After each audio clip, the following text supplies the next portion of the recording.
तो students welcome back to my channel जिसका नाम है एक स्टडी पॉइंट। और आज हम बात करेंगे मोस्ट इम्पॉर्टेंट टॉपिक यानी कि जेनेटिक डिसऑर्डर इन मैन, मानव में आनुवांशिक विकार। इस टॉपिक से आप कोई भी competitive exam like NEET, paramedical and TGT, PGT, KVS किसी की भी तैयारी कर रहे हो या BSc previous second year final किसी की भी तैयारी कर रहे हो, इस टॉपिक से आपको 3 से 5 नंबर के क्वेश्चंस देखने को मिलेंगे। तो चलिए बात करते हैं जेनेटिक डिसऑर्डर की। बेसिकली ह्यूमन बींग्स में 46 क्रोमोसोम्स पाए जाते हैं, यानी कि 23 पेयर्स में प्रेजेंट होते हैं क्रोमोसोम्स, जिसमें से 44 ऑटोसोम्स होते हैं एंड 22 हेट्रोसोम्स होते हैं, यानी कि एक्स एंड वाई। ऑटोसोम्स यानी कि जो 44 पाए जाते हैं ऑटोसोम्स में संख्या के आधार पर जब परिवर्तन होता है तो उससे कहते हैं genetic disorder due to change in number of autosomal chromosomes. Autosomal गुणसूत्रों की संख्या में परिवर्तन के कारण होने वाले आनुवांशिक विकार, यानी कि जो ऑटोसोम्स की संख्या 44 थी उनकी संख्या जब कम या ज़्यादा हो जाएगी तो उसमें आनुवांशिक विकार या रोग उत्पन्न हो जाएंगे। तो उन रोगों को सबसे पहले देखते हैं, फिर इसके बाद हम लोग सेक्स क्रोमोसोम्स के डिसऑर्डर देखेंगे। चलिए देखते हैं। डाउन सिंड्रोम का जो फर्स्ट पॉइंट है, लैग डॉन डाउन सन 1866 1866 में इस सिंड्रोम का वर्णन किया था। एक साइंटिस्ट थे जिनका नाम था लैगडॉन डाउन ने सन 1866 में इस सिंड्रोम के बारे में बताया था, यानी कि डाउन सिंड्रोम के बारे में बताया था। नेक्स्ट पॉइंट, इसमें 21वीं जोड़ी के क्रोमोसोम समान 2 के स्थान पर 3 हो जाते हैं, यानी कि ऑटोसोम्स 21वीं जोड़ी में जो 2 ऑटोसोम्स क्रोमोसोम प्रेजेंट थे उसमें 3 ऑटोसोम्स प्रेजेंट या 3 हो जाते हैं, 2 के स्थान पर 3 हो जाते हैं। इस प्रकार गुणसूत्रों की कुल संख्या 2n+1 = 47 हो जाती है, यानी कि टोटल वैसे तो क्रोमोसोम्स की संख्या 46 पाई जाती है, लेकिन इसमें जब एक बढ़ जाता है तो संख्या 47 हो जाती है। नेक्स्ट पॉइंट देखते हैं, इस तीन समजात गुणसूत्रों के समूह को ट्राइसोमिक कहते हैं, यानी कि ट्राइसोमिक इसलिए कहते हैं क्योंकि 2 के स्थान पर 3 ऑटोसोम्स क्रोमोसोम्स हो जाते हैं। अब देखते हैं नेक्स्ट पॉइंट, इस सिंड्रोम वाले व्यक्ति का सिर, जो सिम्टम्स होते हैं, ये रोग जिस भी व्यक्ति को हो जाएगा उसमें जो लक्षण होंगे, सिम्टम्स होंगे, वो क्या क्या होंगे। सबसे पहले तो उसका सिर गोल हो जाएगा, त्वचा खुरदरी हो जाएगी, जीभ मोटी हो जाती है। इसलिए इस सिंड्रोम को मैंगोलिज्म या मैंगोलॉयड आइडोसी भी कहते हैं। इस सिंड्रोम के जो पुरुष होते हैं वो नपुंसक होते हैं। तो ये आपका कंप्लीट हो गया, यानी कि डाउन सिंड्रोम। इस के जो पुरुष होते हैं वो नपुंसक होते हैं, यानी कि बच्चा पैदा नहीं कर सकते हैं। नेक्स्ट देखते हैं,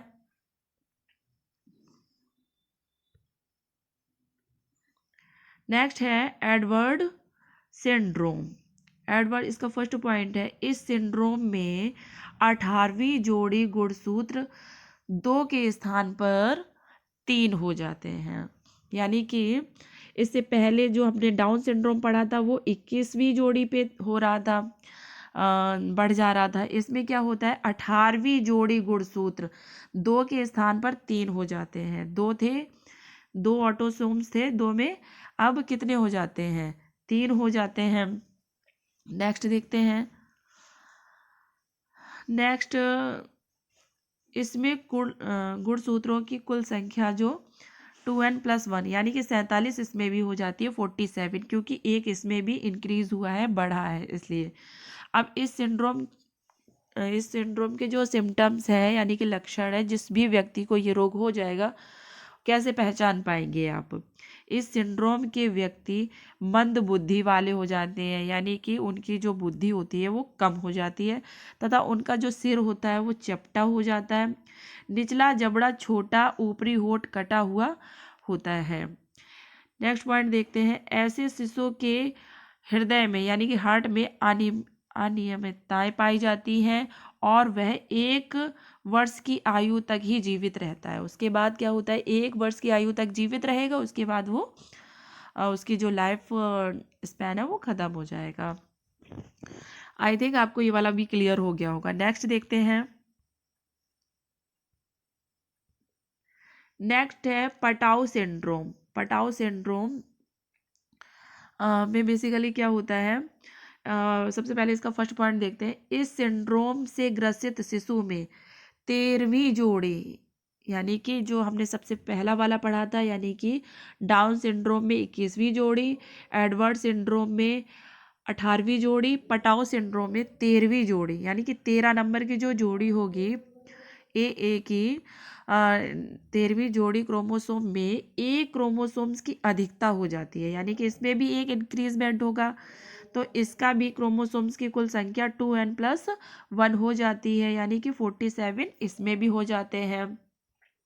सेकंड नंबर का पॉइंट आपका क्लियर हो गया होगा। नेक्स्ट पॉइंट देखते हैं, जो भी सिम्टम्स होते हैं, सिम्टम्स देखते हैं। ऐसे व्यक्ति का सिर छोटा हो जाता है, नेत्र भी छोटे हो जाते हैं अथवा नेत्रों का अभाव, मतलब नेत्र या फिर तो गायब ही हो जाएंगे, होंठ कटे हो जाते हैं आदि विकृति पाई जाती है।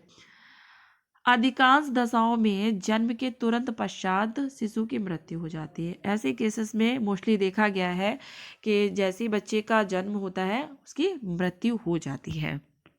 नेक्स्ट देखते हैं, अभी हमने देखे थे ऑटोसोम्स। ऑटोसोम्स की जो संख्या के आधार पर जो भी वेरिएशंस हो रहे थे, यानी कि ऑटोसोम्स की संख्या 44 थी। अब 44 में जो भी जो संख्या में कम ज़्यादा हो रहा था उसके आधार पर 3 थे। कौन कौन से? Down syndrome, Edward syndrome and Patau syndrome. अब हम बात करते हैं जो मैंने 2 बताए थे, हेट्रोसोम्स एक्स एंड वाई।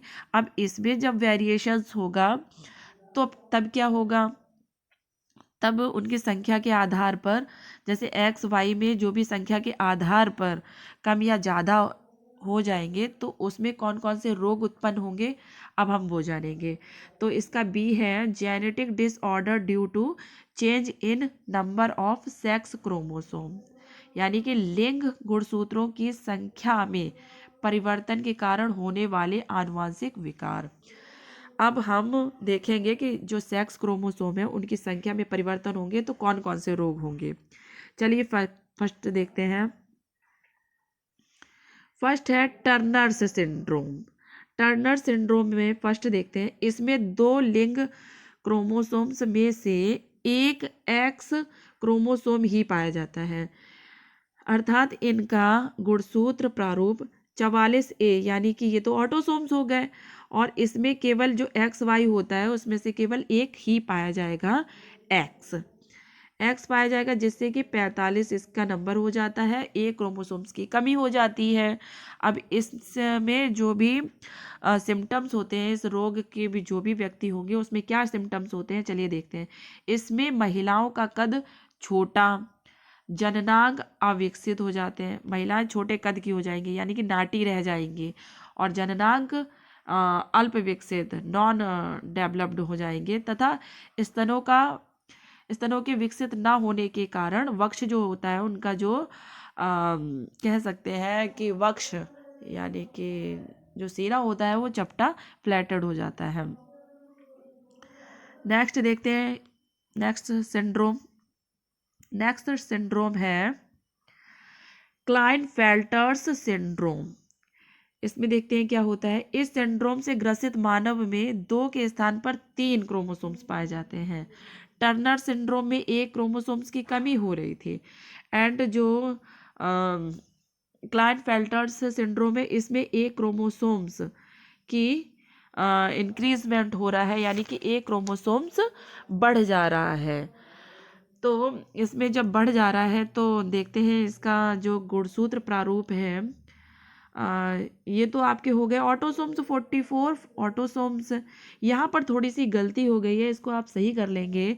इसमें जब एक एक्स क्रोमोसोम्स की बढ़ जाएगा तो इसका जो गुणसूत्र प्रारूप हो जाएगा वो हो जाएगा 44 ऑटोसोम्स हो जाएंगे plus X X Y equal to 47। यहाँ पर आप सही कर लेंगे, एक्स एक्स वाई कर लेंगे, 47 हो जाएंगे।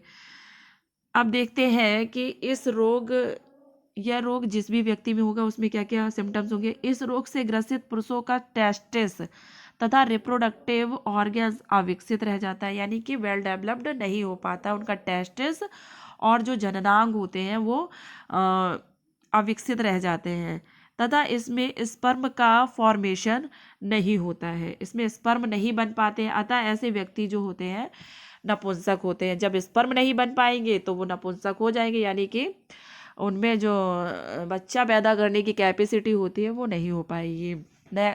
इसके आगे है, इसमें कुछ सीमा तक स्तनों का भी विकास होता है। मतलब जी इस तरीके के जो व्यक्ति होंगे, जो भी पुरुष होंगे, उसमें टेस्टिस और रिप्रोडक्टिव ऑर्गन्स यानी कि जननांग भी नहीं पाया जाएगा लेकिन अविकसित होगा, वेल डेवलप्ड नहीं होगा, स्पर्म नहीं बन पाएंगे तो नपुंसक होंगे, और स्तनों का भी विकास हो जाता है कुछ सीमा तक।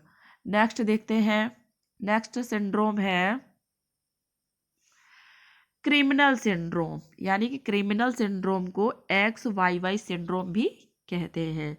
फर्स्ट पॉइंट देखते हैं, इसका गुणसूत्र प्रारूप जो होता है वो 44 ऑटोसोम्स एंड XYY इसका वेरिएशंस हो जाता है, यानी कि एक वाई क्रोमोसोम्स की इसमें बढ़ोतरी हो जाती है, जिसमें से क्या होता है कि इसकी संख्या हो जाती है 47। नेक्स्ट पॉइंट देखते हैं, इस प्रकार के पुरुष लंबे होंगे, मंद बुद्धि वाले होंगे तथा गुस्सैल स्वभाव के होंगे। ये आप ध्यान रखेंगे, इस प्रकार के जो भी पुरुष होंगे वो कैसे होंगे, लंबे, मंद बुद्धि वाले और गुस्सैल स्वभाव के होंगे। अतः यह किस तरीके के होते हैं, अपराधी प्रवृत्ति के होते हैं, अतः इन्हें क्रिमिनल सिंड्रोम भी कहते हैं, क्योंकि गुस्सैल होंगे, मंदबुद्धि होंगे, लंबे होंगे तो अपराध की प्रवृत्ति उनमें पाई जाएगी, इसलिए इनको क्रिमिनल सिंड्रोम कहते हैं। आई होप वीडियो आपको पसंद आया होगा। वीडियो को लाइक, सब्सक्राइब, शेयर करना ना भूलें एंड कमेंट करके बताएं कि डाउन सिंड्रोम के जो व्यक्ति होते हैं उनके सिम्टम्स क्या क्या होते हैं। एडवर्ड सिंड्रोम किस क्रोमोसोम्स के नंबर पर पाया जाता है, किस जोड़ी के क्रोमोसोम्स के नंबर पे पाया जाता है। एंड इसके आगे ये पार्ट 1 है। पार्ट 2 में हम बात करेंगे genetic disorder due to change in structure. ये अभी बात हो रही थी नंबर के आधार पर, कम या ज़्यादा के आधार पर जो भी कमियां हो रही थी, जो भी विकार उत्पन्न हो रहे थे उनकी बात हो रही थी। अब स्ट्रक्चरल यानी कि संरचना के बेस पर हम इसके आगे नेक्स्ट पार्ट में देखेंगे। आप कमेंट करके बताएंगे वीडियो आपको कैसा लगा। Thank you.